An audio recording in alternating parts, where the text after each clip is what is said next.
আসসালামু আলাইকুম অষ্টম শ্রেণীর প্রিয় শিক্ষার্থীরা, আজকে আমরা ইংলিশ বইয়ের 13 পেজ নিয়ে আলোচনা করব। তো আমরা আজকে লিসন অন গুড ফুড মানে ভালো খাবার, তো এই লিসন অন নিয়ে আলোচনা করব। তো এখানে আমাদের কয়টা কেওয়ার্ড দেওয়া আছে। তো এই যে দেখো, নিউট্রিশন মানে হলো পুষ্টিকর, সাবস্টেন্স সার, বেসিক্যাল মানে শারীরিক, স্ট্রাকচার মানে কাঠামো। তো আমরা নিচের দিকে চলে যাচ্ছি। তো এখানে আমরা দেখতে পাচ্ছি একটা প্যাসেজ দেওয়া আছে। তো আমরা এখানে এই প্যাসেজটি অর্থ সহ পড়ে দেখাবো। তো এখানে আমরা দেখতে পাচ্ছি একজন টিচার ক্লাস নিচ্ছে আর কয়েকজন ছাত্রছাত্রী এখানে বসে সেগুলো দেখছে। আর আমরা বোর্ডে কিছু খাবার দেখতে পাচ্ছি।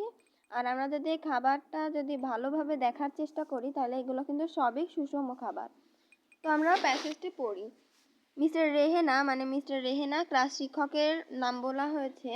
দি ইংলিশ টিচার হয় ইংরেজি শিক্ষক is talking to the class about food, মানে সে খাবার সম্পর্কে এই যে ক্লাসে আলোচনা করছিল।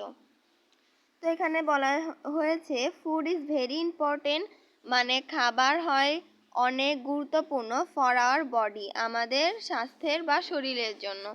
শি সেজ, সে বলল, মানে এখানে ক্লাস টিচারকে বলা হয়েছে, মানে সে বলছে স্টুডেন্টদের যে গুড ফুড মানে ভালো, মানে ফুড মানে খাবার হয় কিন্তু আমাদের শরীরের জন্য অনেক ইম্পর্টেন্ট, গুরুত্বপূর্ণ। তারপরে দেওয়া আছে we can not live without it. আমরা ক্যান নট পারি না লাইভ উইদাউট ইট, এটি ছাড়া কিন্তু আমরা চলতে পারি না বা বাঁচতে পারি না। তো so you must always have good food, আমাদের কিন্তু সবসময় কি করতে বলা হয়েছে, ভালো খাবার খেতে বলা হয়েছে। তো এখানে আছে হটস গুড ফুড টিচার, মানে কি হয় ভালো খাবার, টিচার আস্কস এ স্টুডেন্ট, মানে স্টুডেন্টরা প্রশ্ন করলো।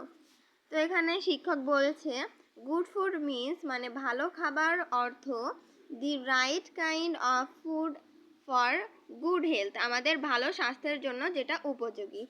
সেস মিস্টার রেহেনা, মানে শিক্ষক বলল। ইট নিউট্রিশন, এটি পুষ্টিকর। It must contain natural substance that our body needs to grow properly stay healthily, আমাদের শরীর এখানে বোঝাতে চেয়েছে আমাদের শরীর স্বাস্থ্যের জন্য যেটা উপযোগী, যেটা খুব প্রয়োজন, সেটি কিন্তু এই যে সুষম খাবার আমাদের পূরণ করে। এখানে এবারে দেওয়া আছে মানে আমাদের খাবার পূরণ করে।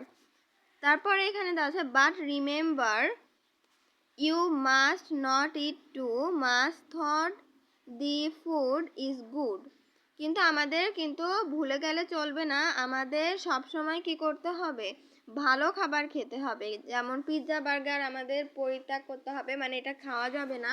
তারপর সুষম খাবার যেমন শাকসবজি, এগুলো আমাদের বেশি বেশি করে খেতে হবে। তারপরে দেওয়া আছে you have to eat only a contained amount of food that our body needs. তুমি have to eat only a contained amount of food that our body needs, আমাদের শরীরের জন্য যেটা প্রয়োজন সেটা আমাদের খেতে বলা হয়েছে।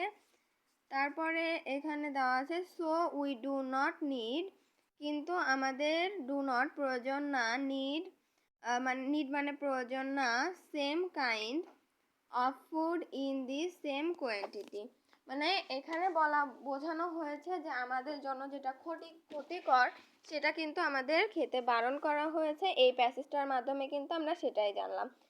ইট ডিপেন্ডস, এটি নির্ভর করে, অন ইয়োর গ্রোথ, আমাদের বৃদ্ধি, অ্যান্ড ফিজিক্যাল, এবং আমাদের শারীরিক স্ট্রাকচার, কাঠামো, আমাদের কিন্তু এটা ডিপেন্ড করে মানে নির্ভর করে কি, আমাদের শরীরের কাঠামো অনুযায়ী এটা নির্ভর করে। তো এই প্যাসেজটি পড়ে আমরা কি বুঝলাম, এই প্যাসেজটি পড়ে আমরা বুঝলাম সুষম খাবার খেতে বলা হয়েছে এবং আমাদের যে অপুষ্টিকর খাবার, আমাদের মানে জাঙ্ক ফুড যেটাকে বলে, সেটা পরিত্যাগ করতে বলেছে। তো আজকের ভিডিওটি এই পর্যন্ত, দেখা হবে পরের ভিডিওতে। আসসালামু আলাইকুম।